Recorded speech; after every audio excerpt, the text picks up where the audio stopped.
28 question करते हैं। अच्छा क्वेश्चन नहीं है, वो बहुत ढंग से समझना है आपको, थोड़ा सा कॉम्प्लिकेटेड भी हो। Find the acceleration of the block of mass m in the situation. ठीक है, ये आपको सिचुएशन गिवन है। इसमें एक बड़ा ब्लॉक है जिसका मास है कैपिटल M। ठीक है, इसका मास जो दिया वो आपको दिया है कैपिटल M। ठीक है, और एक स्मॉलर ब्लॉक है, ये स्मॉलर ब्लॉक है, इसका मास दिया आपको स्मॉल m। ठीक है, इसका मास क्या दिया आपको, ये स्मॉल m। ठीक है, और ये कुछ इस तरह से सिचुएशन है, ये पुली है, ये पुली, 3 पुली है इसमें और एक स्ट्रिंग है कैपिटल M से कनेक्ट करके, ये 2 पुलीज के ऊपर से पास करके ये स्मॉल m से कनेक्ट कर दी गई है। ठीक है, स्मॉल m यहाँ पे ये हैंग कर रहा है। ठीक है, फिर कह रहे हैं the coefficient of friction between the 2 blocks is μ1। दोनों ब्लॉक्स के बीच में जो कोफिशिएंट ऑफ फ्रिक्शन है वो μ1 है, यानी कैपिटल M और स्मॉल m के बीच में इस सरफेस पे जो फ्रिक्शन है, कोफिशिएंट ऑफ फ्रिक्शन वो दिया है μ1। ठीक है, and between bigger block and the ground, bigger block ये बड़ा वाला जो ब्लॉक है और ग्राउंड के बीच में जो कोफिशिएंट फ्रिक्शन है वो दिया आपको μ2। ठीक है, ये इन्फॉर्मेशन गिवन है। ठीक है, और आपको ये जो कैपिटल M है इसका एक्सेलरेशन आपको फाइंड करना है। ठीक है, ठीक है, तो इसमें सबसे पहले सारे फोर्सेस दिखाते हैं, कौन कौन से फोर्सेस लग रहे हैं। ठीक है, और फिर फ्री बॉडी डायग्राम बना के उनकी क्वेश्चंस लिखेंगे। ठीक है, तो ये जो ब्लॉक है, बिगर ब्लॉक है, ये है आपका कैपिटल M मास का बिगर ब्लॉक है ये, और ये जो है वो स्मॉल m मास का स्मॉलर ब्लॉक है। ठीक है, यहाँ पे मैंने दिखाई नहीं है, यहाँ भी एक पुली होगी, एक पुली यहाँ पे भी होगी, और इन दोनों के पुली के ऊपर से ये स्ट्रिंग आपस में कनेक्टेड है। ठीक है, और ये दोनों पुलिस वॉल से कनेक्टेड है यहाँ पे। ठीक है, वो रिप्रेजेंट नहीं किया है, कोई ज़रूरी नहीं है। ठीक है, ये जो स्ट्रिंग है, इस स्ट्रिंग में मान लिया टेंशन है T, तो यहाँ पे टेंशन क्या लगेगा, T। यहाँ पे भी टेंशन क्या लगेगा, T। यहाँ पे भी टेंशन क्या लगेगा, T। इन सब जगह टेंशन T लगेगा। इधर मैं रिप्रेजेंट नहीं करता हूँ, जहाँ जहाँ काम की ज़रूरत है सिर्फ जहाँ जहाँ काम है वहीं पर रिप्रेजेंट करते हैं। ठीक है, मान लिया यहाँ पे टेंशन क्या है, T। इधर भी टेंशन, इस स्ट्रिंग में भी क्या रहेगा, टेंशन T, और यहाँ पे भी टेंशन क्या रहेगा, T। सेम स्ट्रिंग है, सेम स्ट्रिंग में सेम टेंशन होता है। ठीक है, तो इस पूरी स्ट्रिंग में टेंशन क्या होगा, T। ठीक है, अच्छा कुछ फोर्सेस और लगेंगे। इन दोनों ब्लॉक्स के बीच में एक नॉर्मल रिएक्शन लगेगा। ठीक है, मान लिया वो नॉर्मल रिएक्शन है R1 कह देते हैं इसको। ठीक है, इन दोनों ब्लॉक्स के बीच में नॉर्मल रिएक्शन लगेगा R1। ठीक है, बाकी इसका वेट लग रहा होगा, वेट कहाँ लगेगा इसका, नीचे की तरफ डाउनवर्ड, स्मॉल mg। ठीक है, फ्रिक्शन जो लगेगा ये स्लाइड कहाँ करेगा, जब ये जो ब्लॉक है स्मॉलर ब्लॉक, ये नीचे की तरफ स्लाइड करेगा और ये जो बिगर ब्लॉक है वो आगे की तरफ स्लाइड करेगा। ठीक है, तो जब ये इस कांटेक्ट पे ये जो स्मॉलर ब्लॉक है वो नीचे की तरफ स्लाइड कर रहा है, इसका मतलब फ्रिक्शन फोर्स कहाँ लगेगा, इस पे ऊपर की तरफ लगेगा फ्रिक्शन फोर्स। ठीक है, यानी फ्रिक्शन फोर्स इस डायरेक्शन में लगेगा। ठीक है, कितना लगेगा, तो उसको क्या देते हैं FR1। ठीक है, स्मॉलर ब्लॉक पे लगेगा ऊपर की तरफ और जो बिगर ब्लॉक है उस पर लगेगा नीचे की तरफ। क्या नाम दे देते हैं उसको, नाम वही है FR1। ठीक है, कॉम्प्लिकेटेड होता जा रहा है डायग्राम, हो जाने देते हैं, ढंग से समझना है आपको। ठीक है, ये हो गया फ्रिक्शन फोर्सेस, mg का फोर्स हो गया, टेंशन हो गया, नॉर्मल रिएक्शन हो गया। ठीक है, अच्छा इस बिगर ब्लॉक पे इसके सेंटर की वजह से, इसके वेट की वजह से इसके सेंटर पे फोर्स लगेगा, force of gravitation capital mg। ठीक है, ग्राउंड से नॉर्मल रिएक्शन लग रहा होगा, इसको नाम दिया R1, तो इसको कह देते हैं R2। ठीक है, और ये बिगर ब्लॉक आगे की तरफ स्लाइड करेगा तो इस पर जो फ्रिक्शन लगेगा वो पीछे की तरफ लगेगा और उसको नाम दे देते हैं FR2। क्लियर, तो ये हो गए सारे फोर्सेस। ठीक है, और तो कोई फोर्स नहीं बचा, फ्रिक्शन हो गया, नॉर्मल रिएक्शन हो गए दोनों जगह, वेट हो गए दोनों पे। ठीक है, और टेंशन का फोर्स हो गया। ठीक है, क्लियर। अब जरा एक्सेलरेशन की इक्वेशन लिखते हैं। ठीक है, तो जरा आपको बहुत ढंग से समझना है। अगर मान लिया बिगर ब्लॉक का एक्सेलरेशन A है फॉरवर्ड डायरेक्शन में, ठीक है, इसका एक्सेलरेशन मैंने माना है स्मॉल a फॉरवर्ड डायरेक्शन में। ठीक है, तो जब ये A एक्सेलरेशन फॉरवर्ड डायरेक्शन में, तो ये स्मॉलर ब्लॉक का एक्सेलरेशन डाउनवर्ड डायरेक्शन में कितना होगा, तो आपको ढंग से समझना है। अगर मान लिया बिगर ब्लॉक 1 मीटर आगे शिफ्ट हो, 1 मीटर। ठीक है, तो जब ये 1 मीटर आगे शिफ्ट होगा तो 1 मीटर स्ट्रिंग यहाँ से लूज हो जाएगी। ठीक है, और ये पुली जो है, ये पुली भी 1 मीटर आगे शिफ्ट हो जाएगी, तो 1 मीटर स्ट्रिंग यहाँ से लूज हो जाएगी। क्लियर, जब ये बिगर ब्लॉक आगे 1 मीटर शिफ्ट होगा तो 1 मीटर स्ट्रिंग यहाँ से लूज होगी और 1 मीटर स्ट्रिंग यहाँ से लूज होगी। ठीक है, तो टोटल कितनी स्ट्रिंग लूज होगी, तो टोटल स्ट्रिंग जो लूज हुई वो 2 मीटर हुई। इसका मतलब ये जो स्मॉलर ब्लॉक है वो कितना नीचे आएगा, तो वो 2 मीटर नीचे उतर के आएगा।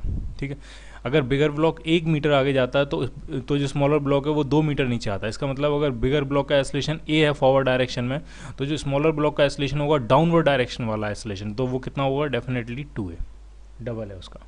ठीक है, एक चीज़ और समझो, ये जो स्मॉलर ब्लॉक है ये बिगर ब्लॉक के साथ कांटेक्ट में रहता है, तो कांटेक्ट में रहता है इसका मतलब अगर बिगर ब्लॉक ए एस्लेशन से आगे जा रहा है या बिगर ब्लॉक 1 मीटर आगे जा रहा है तो डेफिनेटली जो स्मॉलर ब्लॉक है वो भी आगे कितना शिफ्ट हो जाएगा 1 मीटर, क्योंकि उसको हमेशा किसके साथ कॉन्टैक्ट में रहना है, बिगर ब्लॉक के साथ रहना है। ठीक है, क्लियर। तो स्मॉलर ब्लॉक का जो एस्लेशन होगा डाउनवर्ड डायरेक्शन में तो हो जाएगा 2a और फॉरवर्ड डायरेक्शन में कितना होगा a। ठीक है, क्योंकि जो स्मॉलर ब्लॉक है वो हमेशा बिगर ब्लॉक के साथ कांटेक्ट में रहेगा। अभी जो बिगर ब्लॉक है वो यहाँ है तो स्मॉलर ब्लॉक यहाँ, थोड़ी देर में अगर बिगर ब्लॉक यहाँ तक आ जाएगा तो स्मॉलर ब्लॉक भी यहाँ तक पहुँचेगा। अगर हम नीचे जाना अभी कंसीडर नहीं कर रहे हैं, सिर्फ फॉरवर्ड डायरेक्शन का मूवमेंट देख रहे हैं। ठीक है, तो स्मॉलर ब्लॉक भी यहाँ पहुँच जाएगा। इसका मतलब जो बिगर ब्लॉक का एस्लेशन है हॉरिजॉन्टल डायरेक्शन में, वही हॉरिजॉन्टल एस्लेशन होगा स्मॉलर ब्लॉक का, और साथ में स्ट्रिंग लूज होने की वजह से स्मॉलर ब्लॉक कहाँ और स्लाइड करेगा, वो नीचे की तरफ और स्लाइड कर जाएगा। ठीक है, ठीक है। तो अब इन ब्लॉक्स के फ्री बॉडी डायग्राम बनाते हैं अलग से। ठीक है, नेट फोर्सेज निकालेंगे और फिर उसको न्यूटन सेकंड लॉ लगाएंगे, net force equal to mass into acceleration. ठीक है, आपको समझ में आ गया होगा। बिगर ब्लॉक का अगर एक्सेलरेशन आप फॉरवर्ड डायरेक्शन में ए मानो तो जो स्मॉलर ब्लॉक है उसका एक्सेलरेशन फॉरवर्ड डायरेक्शन में ए होगा और बैकवर्ड और डाउनवर्ड डायरेक्शन में कितना हो जाएगा, तो वो हो जाएगा 2a। ठीक है, तो अब फ्री बॉडी डायग्राम बनाते हैं। मान लिया ये बिगर ब्लॉक है तो इसको फोर्सेज दिखाते हैं, क्या क्या फोर्सेज हैं। तो टेंशन, ये पुली भी इसी का पार्ट है, तो इधर लग रहा है एक टेंशन T, यहाँ पे लग रहा है एक टेंशन T। ठीक है, और स्मॉलर ब्लॉक की वजह से नॉर्मल रिएक्शन लग रहा है एक, क्या नाम दिया उसको, R1। फ्रिक्शन लग रहा है डाउनवर्ड डायरेक्शन में,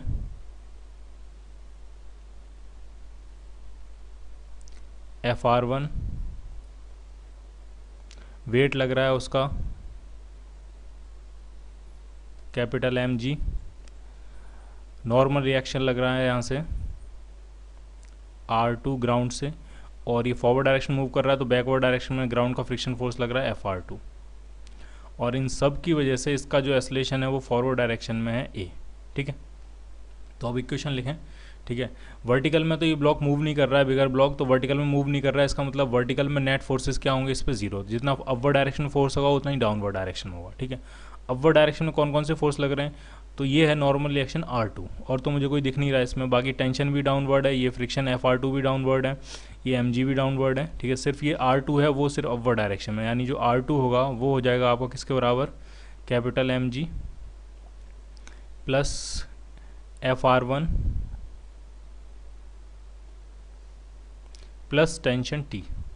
ठीक है, FR1 बाय द वे होगा कितना, तो FR1 हो जाएगा, यहाँ पे जो फ्रिक्शन कोफिशिएंट है वो था आपका μ1 और ग्राउंड पे जो फ्रिक्शन कोफिशिएंट था वो था μ2, तो जो FR1 होगा आपका, FR1 हो जाएगा आपका μ1 R1। तो इसकी वैल्यू फटाफट इसमें पुट कर देते हैं। तो जो एक इक्वेशन बन गई वर्टिकल डायरेक्शन की तो वो हो गई R2 equal to mg plus μ1 R1 plus tension T, इसको कह देते हैं इक्वेशन नंबर 1।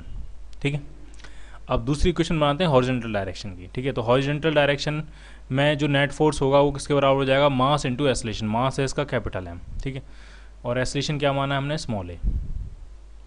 तो नेट फोर्स हॉरिजॉन्टल डायरेक्शन कितना लग रहा है वो देखो, तो एक तो ये लग रहा है टेंशन T। ठीक है, और बस यही लग रहा है टेंशन T हॉरिजॉन्टल डायरेक्शन। अच्छा, एक टेंशन T यहाँ पे भी है, मिस कर दिया हमने, एक टेंशन T यहाँ पे भी है, अगर आपको दिख रहा हो ऊपर से देखते हैं, ये एक टेंशन T ये भी है। ठीक है, तो एक टेंशन T है, एक टेंशन T है, तो 2 times tension T minus opposing force कितना लग रहा है, तो एक तो लग रहा है R1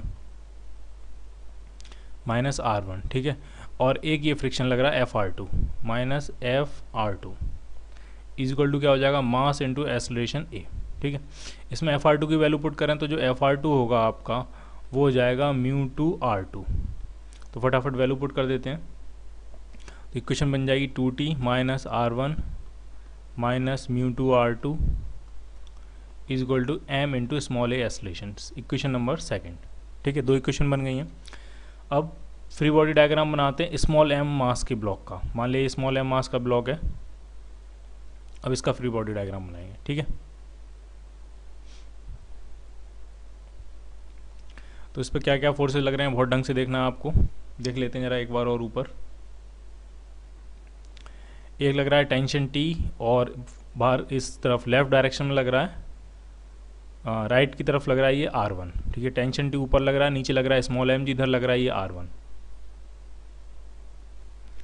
यहाँ लग रहा है टेंशन टी, नीचे की तरफ लग रहा है स्मॉल एम जी, और इस तरफ लग रहा है आपका R1। ठीक है, नीचे की तरफ स्लाइड कर रहा है तो फ्रिक्शन फोर्स इस पर ऊपर की तरफ लग रहा है, वो लग रहा है μ1 R1। ठीक है, इतने सारे फोर्सेस लग रहे हैं, और तो नहीं कोई फोर्स, देख लेते हैं जरा। R1 लग रहा है, mg लग रहा है, t लग रहा है और फ्रिक्शन लग रहा है, और कोई फोर्स नहीं। ठीक है, इन सब की वजह से इसके पास जो एक्सेलरेशन है वो फॉरवर्ड डायरेक्शन में है a और डाउनवर्ड डायरेक्शन में है 2a। तो नेट इक्वेशन जो आएगी इसकी, तो R1 आ जाएगी, R1 is equal to mass इसका स्मॉल m है, m इंटू ए। हॉरिजेंटल में जो फोर्स है वो हो जाएगा horizontal mass into horizontal acceleration. R1 है हॉरिजेंटल में force, is equal to mass into acceleration क्या है, ए। ठीक है, ये जो मैंने डायग्राम बनाया है फोर्सेस का, ये बनाया with respect to ground, with respect to ground. ठीक है, और डाउनवर्ड फोर्स क्या है, mg है। तो डाउनवर्ड वर्टिकल डायरेक्शन की जो इक्वेशन बनेगी वो बनेगी mg माइनस फोर्स क्या है, μ1 R1 है ऊपर की तरफ, और माइनस टेंशन है, इज इक्वल टू हो जाएगा m इंटू 2a। ठीक है, ये इक्वेशन नंबर, ये सेकंड है, ये थर्ड है, और ये है आपकी फोर्थ। ठीक है, टोटल 4 इक्वेशन बनना ही है। अननोन क्या क्या है, तो अननोन एक तो है टेंशन टी अननोन है। ठीक है, एक था आपका अननोन R1, एक था आपका अननोन R2। ठीक है, और एक है अननोन एक्सेलरेशन ए। ये 4 अननोन है। ठीक है, और कोई अननोन नहीं है।